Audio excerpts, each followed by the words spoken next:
You're tuned in to B&T Unscripted. Get ready for raw, real, and unfiltered conversations with the award-winning radio show host Tiffany K and her co-host and fiance Brandon.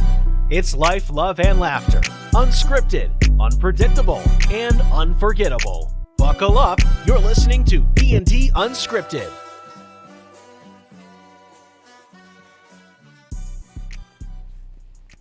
Okay, here we go. Round two. Round two. Ding, ding, ding, ding. Spotlight is back on me, I guess. How you feel about that? Thought you were done with it? I'm more nervous now. Why? Because of the topic? Yeah, because I think we had some good reviews on my story, you know, and With how the it was military. like a powerful video. Conversation, yeah. Or whatever, not video, but hey, we're working on that, people. We are. Yeah, We are. we're going to try to get some Video content. content out too, so well, yeah. Well, welcome back to B&T Unscripted. I'm Tiffany. That's Brandon. Hello. Last time we talked about your story, because we had talked about my story before, about how I got into radio and all that. And for those who don't know, please go back and listen to the other episodes. They give you a good background as to what we're going to continue to talk about today. And also, thank you so much to everyone who has been listening, who has been commenting, liking, subscribing, sharing, all that jazz. We very much appreciate you. And, we always say we're doing this for you, but we're also doing it for us to have fun. So we appreciate you all. But, your story, Brandon, ended up kind of on a cliffhanger because we got through like your military career and then you got out of it. And as you said before, it's very hard to adjust to civilian life after you get out of the military. And there's not really much help. Like you get a week course on how to do resumes and interviews and get back into the real world after you've been part of that. Yep. So jumping ahead, because a lot of people have been asking for a part 2 on this, a big thing that's important to both you and I is mental health, right? Yep. And I think that doesn't get talked enough about within military or within life in general, but especially in the military community. And I think that has had a huge impact. Your mental health has had a huge impact after you got out of the military. So I want to go back to kind of where we ended off the last episode. You have just gotten out of the military. Now what? What happens next? That's a good question. Yeah. I was asking myself that too. It's like I said in the last video, that's all I cared about was getting out, reaching the finish line. That's all you talked about while you're in like I was in prison or something, Yeah.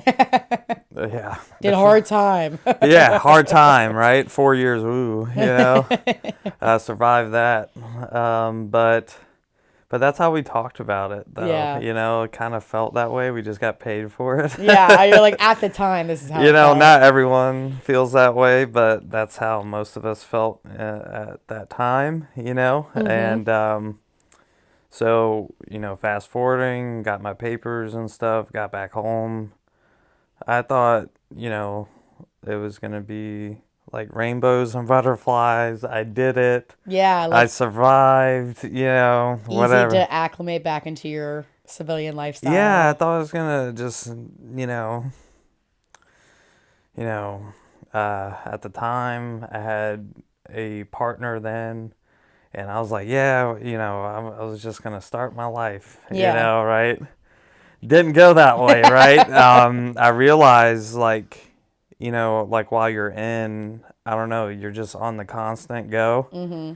And you don't, I've heard a lot of veterans say this too, or other podcasts with veterans and actually did some cool stuff and went, served over, in Afghanistan, Iraq, but once you come back, it everything hits you at once. Everything you slow down. Life gets slower. Yeah. You're not always training or for the next field op or next deployment or whatever. So I realized I had a lot of issues, probably even, just from my childhood and stuff like that growing up. And, Yeah. going back to like how it feels when you're coming back, I don't know if you can relate to this. I heard a veteran say one time on a podcast interview, when you're deployed or you're away or you're in the military, it feels like skydiving. But when you come back home, it feels like you hit the ground. Like Yeah. that feeling is gone. Do you say that would be an accurate? Yeah, I mean, because you're always, you know, waiting for the next thing, right? Waiting to hear a word. What I mean by that is like hearing from your first sergeant or your sergeant, whatever it is, to tell you what's next. You have a structure. You have structure. You know what's going to happen, in a sense. And yeah, typical, standard military. It's like you have people to tell you what to do. But now you're kind of relying on yourself more now. And it's like, I've always, for the last 4 years, I've had people tell me what to do. Now I don't, it's like, Right. it's like, I mean, it's a little bit relatable, not completely, and please nobody take this the wrong way, but it's a little bit relatable to like when people graduate from college and when they go into college, because you still have this bubble in college. Like, I know we all like to say, those of us who didn't go in the military, oh, we're adults now. You're baby adults, right? Yeah. Like, you go into college, you have a little bit more freedom, but you're still being told what to do, when's your homework, when's your sports practice, when is this due, blah, blah, blah, right? Like, you still have a structure, you have classes to go to, you have to eat, you have to get this all done to graduate in that 4 years. And then after that 4 years, you're like, now what? Like, what am I supposed to do now? Yeah. And I feel like it can be somewhat relatable to that. Yeah, it was exactly, to me, that's how it was. And, I think I didn't process a lot of the stuff, like it hit me like a truck. Like I didn't process, you can say I went through trauma and all that crap, I didn't get what I wanted from the military. It wasn't what I thought it was going to be for me. And I was just angry. I was really angry. And I just was just angry all the time. And I took that out on people. And when you got out, where did you go? Went back to my family's home. Okay. At first I went to my dad's house. It's just like I didn't get that Verizon job and whatnot, and Because you didn't know how to interview. yeah, I was like, I bombed that, and I was like, now what? Now, I just didn't know what to do. I was just angry. I was like, after a couple weeks of just hanging out, doing whatever I want, it's like now I was like, freak, like I don't know what to do. And I started just drinking and all that stuff, just being angry. I was mean to my partner at the time. And, I could barely take care of myself. Then like, I was like, I can't take care of that person either. Right. Then I was just angry. So I was just at a dark place, then, I didn't, at the time, that my partner at the time suggested I go to therapy. I was like, man, like at the time, I was like, I thought therapy was weak, Is that like, what you were taught?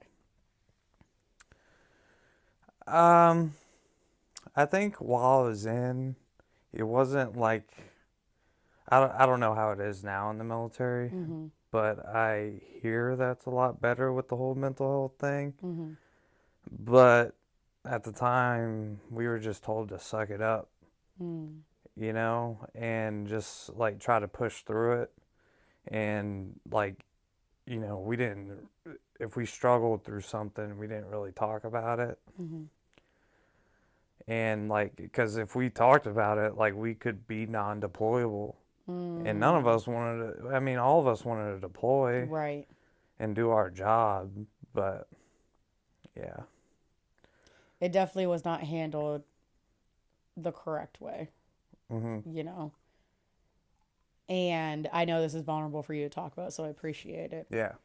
So you're out of the military, you're angry, you end up living with your mom after Yep. your dad, you're on an air mattress. Yeah, I was living at my mom's house on an air mattress in a like little room, which I'm grateful Of for. I had a place course. to stay. I wasn't homeless, so But you're also, you go from this high of, oh my gosh, I finally got out of the military, that yeah. you were like, that's what you were aiming for. You were all were looking to get out. It's going to be great on the other side. Like, I'm going to do what I want, find a job, settle down, find a family, go from there. And now, within what, a few weeks or a couple months of that, it's a complete 360. You're just angry and in a dark place. Yeah, I didn't know what to do. I was angry. I was being mean, drinking all the time. Yeah, it was tough. I'm not gonna lie, it was tough. I just didn't know what to do, and like I looked at jobs overseas. Like I got offered to be like a security guard in Iraq. I think every veteran gets offered that when as soon as they get out. Mm-hmm. And this was 2017, so stuff was still going on. Mm-hmm. But just for $50,000 a year, I didn't want to go to Iraq. Right, right. I had a buddy do that, and he told me it wasn't worth it. Mm-hmm. So I was like, maybe I'll just try this school thing because I needed money. Okay. Yeah, at first when I went to school, I was just using it to have money, So, yeah, just angry old me, 22 years old, signed up for college at a community college, and yeah, so that I didn't know what to do. I was just like grabbing for anything that could make me money. So you end up at a community college. Yep. You do your general education, I'm guessing, there. Yep. You graduate. So in the middle of that, I actually somehow got into the government contracting world. And I was like, oh, since I'm communications, I'll try this IT thing. I thought the IT thing was going to be the end all be all. Yeah. Right? Because I knew you can make money doing that and stuff like that. So I got a IT job working for the Army, dealing with like rifle ranges and stuff like that, and the military inventory freaking application. I was like, I don't know what the crap this is. But I was like, it's my first government job or whatever. I was like, I made it. First sergeant was wrong, Proving him wrong. Which was nice because, I thought I was like worthless because at first I obviously didn't get the Verizon job. I applied for Home Depot. They said I wasn't qualified. I was like, okay. I was like, okay, or Lowe's. Interesting. Yeah. So, so I was like, okay, well, my self-worth was at an all-time low. That's for sure. Well, I'm sure, because think about it, you go from a military career, which you actually did well in, and you have all of these skills that and everything, and then you come back to a civilian world where you can't even transfer those skills over to someplace like Home Depot, where you should be able to, or Verizon or whatever, Yeah. So I'm sure you're feeling kind of, as they say, lost in the sauce at this point. You're not sure what to do next. So you get into the government contracting world. Yep. And you get your first IT job. Yep. And you kind of stayed in that government contracting world ever since, for the most part. That's all. At the time, that's all I was like kind of qualified for. Mm-hmm. In my opinion, and it gave me somewhat of a purpose. Mm-hmm. but I just knew something inside of me was not happy. You know, so yeah. So let me go back because I want to talk about the mental health side of it as well. Yeah. You had said your partner at the time had said you should think about going to therapy, right? Yep. And Yep. you were like, oh no, like therapy is weak, like all this stuff. Hmm. What point in your outside of military life after she had said that did you decide you needed to go? Well, And what led up to it? even though my viewpoint was that, I went and tried it Okay. just to. I think I did it to show that I think I did it because I cared for what she said, and to show that I was gonna actively work on whatever it was, you know, To help with that relationship. to help with that and to help, I guess, with my anger or whatever. Yeah, so I just went to therapy just to try it, you know. At the time, did I believe that was going to help me? Probably No. not, you know. So what kept you going back? Because you could have just said to that partner, "Oh, I went once. I'm fixed. I'm good." I don't know. I didn't have um, anything else, you know. I didn't have anyone to talk to, um, you know. So. Yeah, I mean, I didn't have anyone to talk to.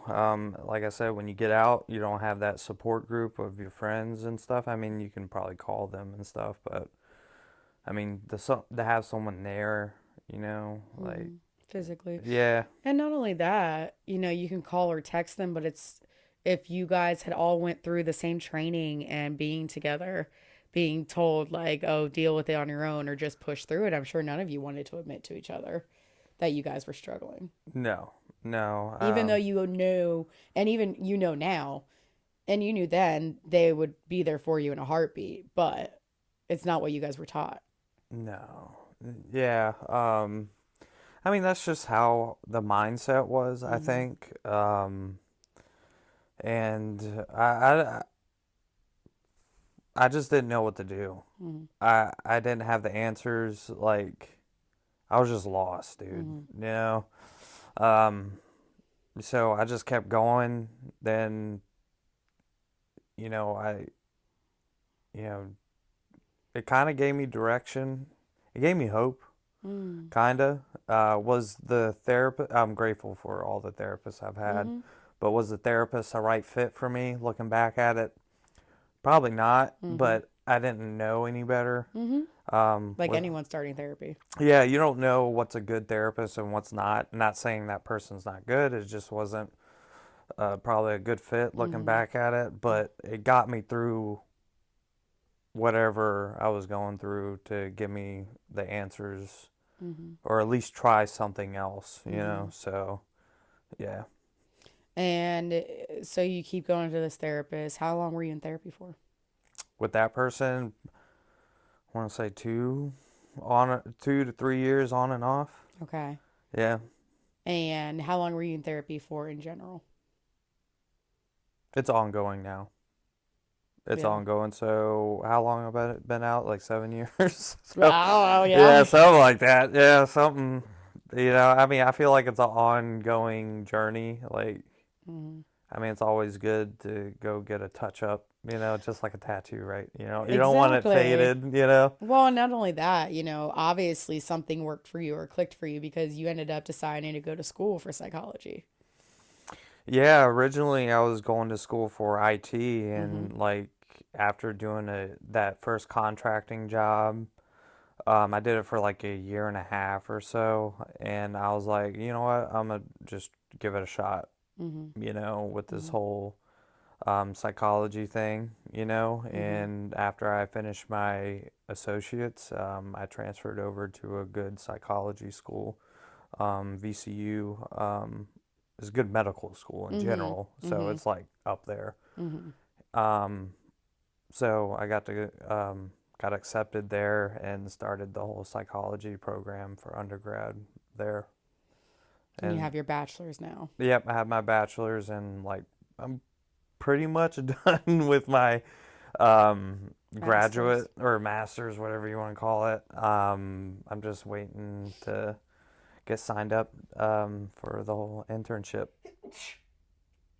So, obviously, for you, therapy worked.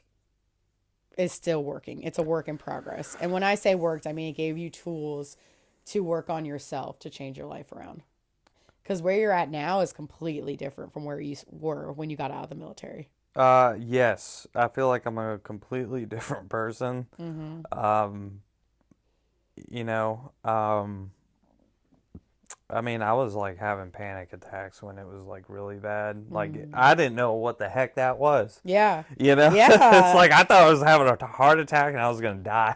So, I was sitting there having panic attacks. Like I could, you know, be watching a movie or something, or be on the highway and my chest to tighten up, start like I don't know, breathing like heavy or hyperventilating, whatever it's called. And I thought I was going to die. Like, I went through all these medical things because I thought it was a heart issue. Then the nurses are looking at me like, dude, like, you're one of the healthiest people. I was surrounded by, like, old people. Yeah. Like, no offense to old people, but I'm getting old now. So, like, I was sitting there with, like 80-year-old people, like, that are actually having heart issues, you know? Yeah. And they're looking at me crazy because I'm sitting here passing the tests with flying colors. Yeah. And they're like, dude, like, you're one of the healthiest people. It might be a mental health issue. Yeah. And that's when I started really knowing what was wrong with me, and the whole anxiety, like all this stuff was just hitting me like a truck. Can I ask, what were you diagnosed with? According to the VA, the Veterans Affairs or whatever, I've been diagnosed with major depressive disorder, which is like you have negative thoughts all the freaking time. You know, I guess it's similar to OCD because you get obsessive thoughts and all that, but mine is just like very negative. Like it could be like when it's bad, like suicide thoughts and stuff, which sucks. Yeah. But I mean, it's like It's something you've learned to work with. Yeah, it's just like you live with it type deal. I learned to accept it and know when, you know, I have bad days, and give myself grace to, you know, have an off day, you know. So yeah, so that's what they've diagnosed me with. Could I have more stuff? Maybe. You know, do I have symptoms of other things? Yeah, maybe. You know, yeah. Did you have this mental health issue before you went into military? I don't think so, but did Okay. I have like anger and stuff? Like when I did martial arts and stuff, when I was younger, I did have some anger and stuff. So that part was there, you know? But to this extreme, no. I never had panic attacks and stuff like that. But could I have used therapy back then? Maybe. Yeah. Maybe, but yeah, it's just yeah. So going through all of this, you know, you're 7-8 years removed from military. Yeah. You've been going through your own mental health journey. Yep. You've stayed strong. I'm very proud of you. Thank I you. haven't known you for that long, obviously. Yeah. But I've seen what as you always tell me, I've gotten the best version of you. But I know there's the struggles there. So, you know, in the beginning, when you got out of the military and you had that conversation with that partner and you were like, it's weak, therapy's weak. What's your mindset about it now? What would you say about it?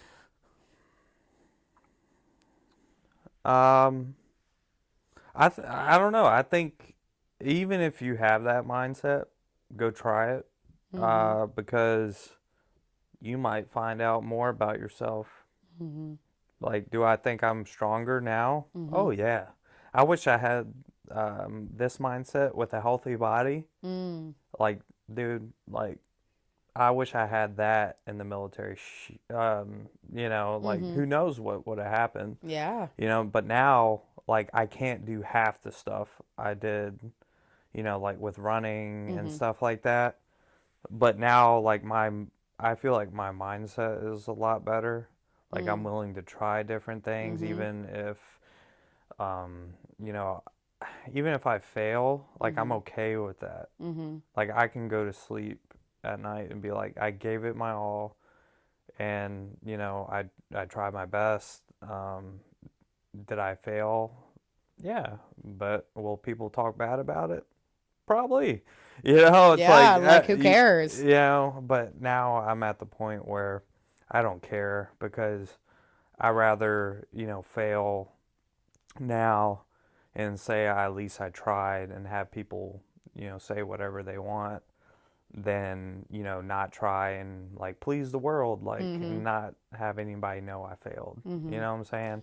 So, How do you wish the military would have incorporated a mental health awareness status while you were there? Looking back at it. that's a hard one, because I know, like, I don't know. In my opinion, like, it would have been hard to implement that, especially like at the time, and with a lot of the people that I've served with, like, those were like some legit warriors, in my opinion. And I think it would have been hard because a lot of them were focused on doing their job than to actually, because like therapy can be a lifelong thing, in my opinion. Not saying you have to go to therapy for the rest of your life, but working on yourself Yep. is a constant thing. Yep. Everyone knows that. Yep. Like, some people at 50 don't even know who they are. Yep. I agree. It's I like, agree. I mean, we've both been in therapy. My mental health story will be another episode or whatever, but we've yeah, both been in it, and I agree with you 100%. you know, It's a lifelong thing. I hear that's a lot better and they're more open about it, but like, so I don't really have an answer for that, because it's like when you have people training to do a job that requires some hard stuff, right? Of course. To prepare for whatever it is. I think you have, I don't know, it's hard to say because I don't want to say the wrong thing, Yeah. you know? So how about this? How do you wish the military would have better prepared you for civilian life? Or is there a way that they could have? So, well, that's the thing. It's just like, I guess it depends on the job too. Yeah. It's true. Because some people join the military, like, I think the air traffic controller people, they get trained in the military, do your 4 years, make six figures right away, or something like that. But then you have some infantry guys or whatever, like, get out, like, they did all these cool stuff. I mean, I guess I could be one of those people that has like lows and stuff like that tell you you're not qualified. Even if it's like a cashier or some shit. Wow. And nothing against cashiers or anything, but I mean, it's just what it is. Yeah, of course. You're like, you came from all these different skills that you can't even apply to I mean, an everyday lifestyle. yeah, unless you see, like, my resume is just tailored really to the government world. So I mean, it is what it is. So I don't know. Yeah. If you could go back and tell your younger self a piece of advice when it comes to mental health, what would it be?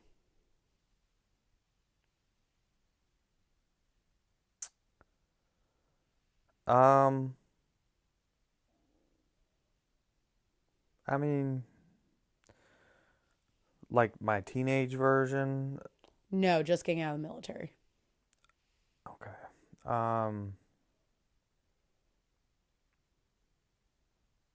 He probably wouldn't even listen to me, to be honest. He probably wouldn't even listen to me, to be honest. Hard-headed, He'd be stubborn. like, whatever. Because, like, even if I time traveled, Yeah. or whatever, he would look at me like I'm a unicorn. I'm like, dude, get out of here with that, girly stuff. Okay. Or whatever. Yeah.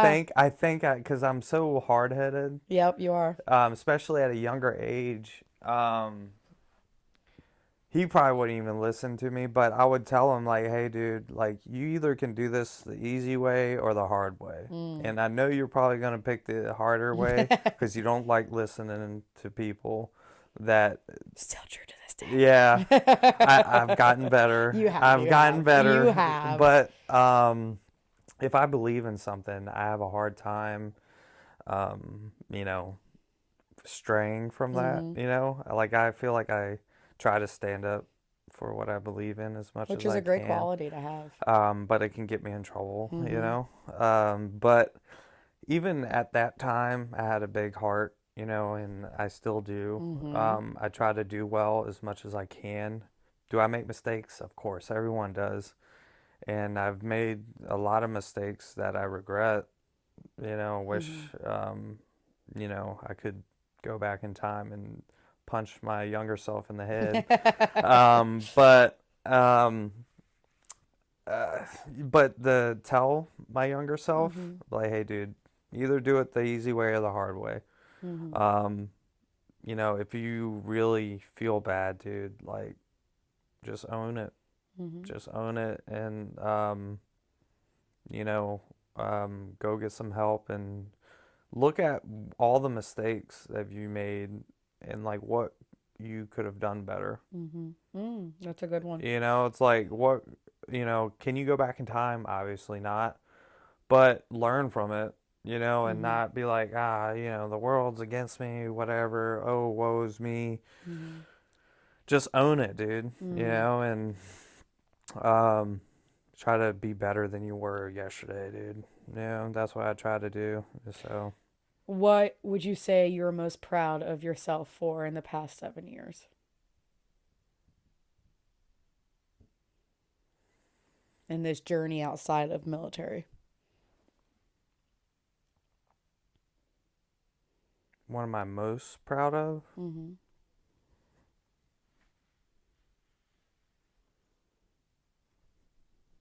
Damn. Or excuse my language. That's a hard one. That's a good question. I don't think I've really sat back and, like, looked at it, Well, now you got 30 seconds. Go. No, kidding. I know. I'm scared because it's, like, recording now. And, I feel like I had to say something really inspiring, No. It can just be, like, something of yourself. Like, whether it's, I don't know, sticking with the therapy or... I think... whatever. I think... not quitting on this psychology thing, and just trying something way out of my realm, because like, I think anyone that really knew me or knows me, whatever, wouldn't have said it. Like, when I tell people I'm doing psychology, they're like, what in the world? Like, Yeah. Who are you? What have you done with Brandon? You don't look like you're supposed to be doing that. Like, I've had people at William and Mary, like, say that, when I went to my first residency. It's like, I fit the part for the whole veteran thing, or the military and veteran program, but I don't look like everyone else. So, but that's the fun part. I mean, it's just like, I think I'm proud of myself, especially, like, all that hard work and pain and lessons learned and created who I am now, to be able to sit there with some of the smartest people in the freaking country and just say, like, hey, like, I mean, it's a complete 360. Yeah. So to be going from a C and D high school like report card or whatever. Yeah, exactly. Failing the ASVAB to get in the military, but make it to a top 50 school for psychology. It's like Amazing. dude, if you would have told me that, as soon as I got out, I would have told you you're crazy. So if I had to pick something, is like committing to this whole psychology thing It's and amazing. being able to turn my life around, to be able to have a healthy relationship after like I failed at so many. It feels good to be able to say like I turned it around, in my opinion. That's awesome. So And I'm very proud of you for that. thank you. Final question for anyone who is getting out of the military. What is a piece of advice that you have for them?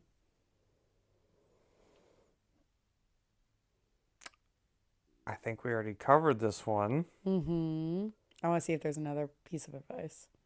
I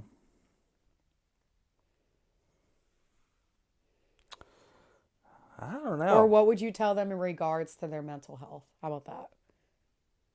Just give therapy a try or pay attention to it? I would say, yeah, give it a try. Even if like you think it's rainbows and butterflies or it's all theories. I've had people tell me it's all theories. I get it. I understand. But look at it as a life coach instead of this medical professional. Like, obviously, there is some truth to what they're saying. Make sure you find a good fit. Don't be afraid to reach out and try different therapists, because not every therapist is the same. They're not all programs. They're not like robots. Yeah. Find a specialist. Like, Yeah. if you struggle with addiction, there are specialists out there. OCD, trauma. There's different types of it. Or even career counseling. If you're struggling with your career, there are career counselors out there that actually care, because some people don't. Yeah, So exactly. you just got. You got to find the right fit. Here, I'll say this: find someone that cares, and that's hard. Yeah. That is hard, no matter what profession, wherever it is. Because in my opinion, there's very few people that actually care. But there's some people out there, because I've seen it. My physical therapist, my individual counselor, my group men's counselor, like all these people I added to my team, I guess you could say. Create a team. Yeah. Create a team of people that actually care about you, not just going there for a freaking paycheck. Yep. That's a great piece of advice. Yeah, just find and surround your people with people who actually care about you. Whether it's like one person or three, it doesn't have to be a whole army of people, but I'm telling you, you are who you hang out with. And if you're struggling with addiction or whatever it is, if you're around 10 people that drink or do drugs, you're going to be the 11th one. So if you got to cut people out, do it too. Don't be ashamed of it. Well, you are now out of the hot seat. Yes. So thank you Hopefully, for that. I did a good job. I don't You know. You did. And we'll have, going forward, we'll have different mental health, conversations as we go forward. Kind of like how to find the right person, or things that we've gone through with our own journeys. Stuff, Relationship stuff. I'll share mine one day too. But thank you for being vulnerable. Thank you for sharing your story. Yes. I know that was hard. Yeah. You're probably going to go take a nap now. Yes. But we appreciate it. Thank you for your service. And I'm so proud of the man you have become today. Yes. Proud to be able to be by your side, which is pretty awesome. So, yes. Thank you for being here. Of course. You've definitely been one of those people that I added that care. Of course. Yes. But also thank you to all of our listeners. I know it's like 2 kind of very emotionally charged episodes, which is okay because we wanted it to be sequential, really. And we also wanted it to really make sense. And we felt like it was important to tell this part of the story as well. So thank you so much for listening, for hanging out with us. If you have any questions, comments, concerns, you can always hit us up on social media. As you know, like, follow, share. We love just hearing from you. Next week, we'll have a little bit more of a easier paced topic, I think. Take a little break. Yeah, I need a break. And yeah. take a little break from roasting Brandon. Yeah. But we appreciate you so much. And anything else you'd like to say? Yes. Like always, make sure you reach out to someone that you care about and tell them that you love them, and just keep on keeping on.